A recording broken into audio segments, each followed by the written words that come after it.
As a connoisseur of all things macabre and whimsical, I must say that Jack Skellington's cameos in various films have always been a delightful treat for me, much like a pumpkin spice latte on a crisp autumn evening. The way he seamlessly blends into these diverse worlds is a testament to his timeless charm and versatility. Back in the day, I was just a humble character in the making, waiting for my big break in the world of entertainment. Little did I know that my debut would be in another Tim Burton masterpiece, Beetlejuice, rather than the stop-motion classic The Nightmare Before Christmas, where I eventually became iconic as Jack Skellington. So you see, characters and actors alike go through lengthy periods of development before they find their place under the spotlight.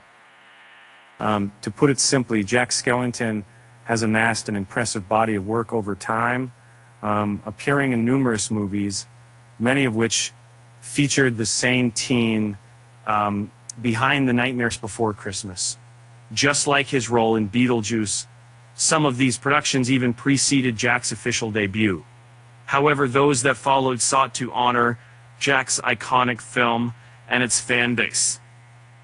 In any case, it just goes to show that once a ghost becomes popular, it's tough to keep them down.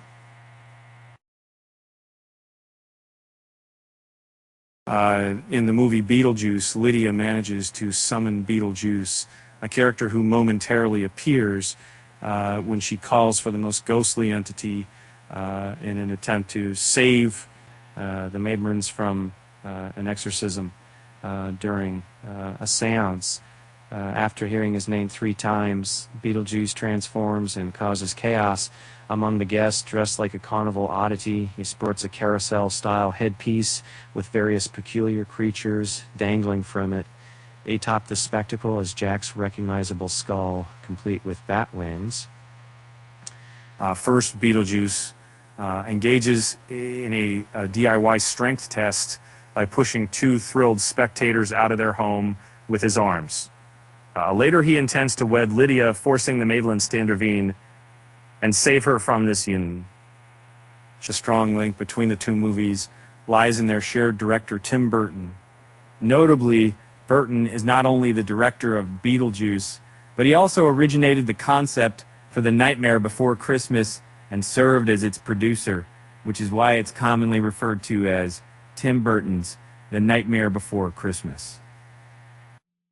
As a cinema enthusiast, let me share an interesting trivia I stumbled upon. While both Nightmare Before Christmas and Beetlejuice are masterpieces in their own right, there's a fascinating link between these 2 Tim Burton classics. The talented Catherine O'Hara lent her voice to both Sally and Shock in Nightmare, and she also played Lydia's stepmother Delia in Beetlejuice.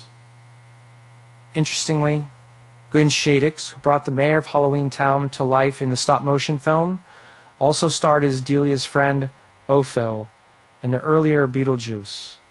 It's fascinating how these 2 films intertwine behind the scenes. Before enjoying off a tool at it, then research in Ancrete and before making a name for himself as the lead actor in his own movie, Jack had already played a role in a legendary film, but surprisingly, that wasn't what the character's debut, and instead it was the 1982 short film Vincent, which marked the first appearance of this character on screen. In my perspective, I find myself deeply immersed in a captivating stop-motion narrative that centers around me, or rather, a young boy named Vincent Malloy. This character shared my admiration for the legendary Vincent Price, who graciously lends his voice as the film's narrator. Jack briefly shows up at the start, and it's during this time that Vincent envisions a workshop filled with grotesque creatures he's made. When his mother discovers him dig up her flower bed, she sends him to his room, which in his mind transforms into a terrifying tower. As the story reaches its peak, Vincent is tormented by various frightening visions, including ghostly apparitions of his wife and a zombie he fashioned from a dog. In this pivotal moment, a figure resembling Jack makes another appearance to unsettle Vincent further. It's worth noting that Vincent shares a link with Beetlejuice as well. Rumor has it that he served as the inspiration behind the gloomy character Prince Vince in the new animated version of Beetlejuice. Throughout his career, Jack has occasionally appeared in various movies. Of particular note is James and the Giant Peach, helmed by director Henry Selick, who's also known for Nightmare, and was co-produced by Tim Burton.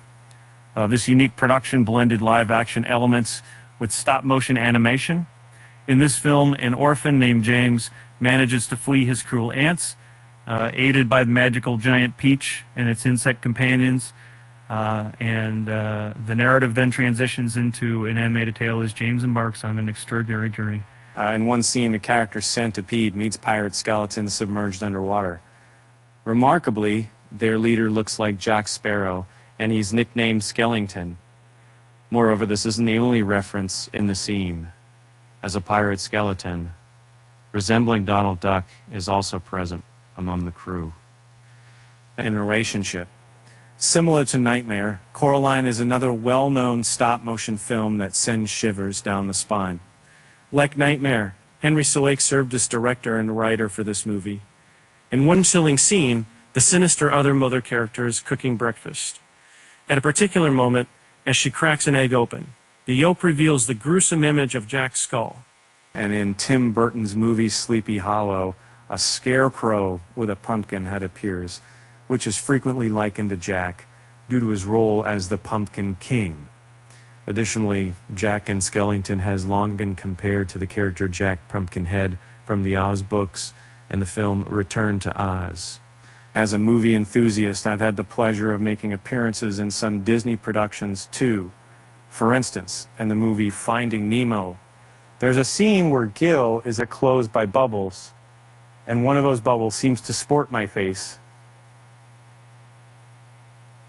Similarly, in The Princess and the Frog, one of Dr. Facilier's shadow minions, summoned to look for Prince Naveen, shares a striking resemblance with me.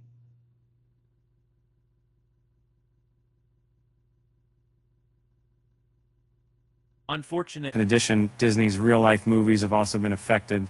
For instance, in Tim Burton's 2010 film Alice in Wonderland, Jack's visage is displayed on the Mad Hatter's bow tie. So, as a dedicated cinephile, I can confirm that the enchanting presence of Jack Skellington didn't fade away even in the 2020s. This was evident in the stop-motion animated film Wendell and Wild, masterfully directed by Henry Selick. In the closing credits, you'll find his bones resting, among others, buried in a heartwarming tribute to this beloved character.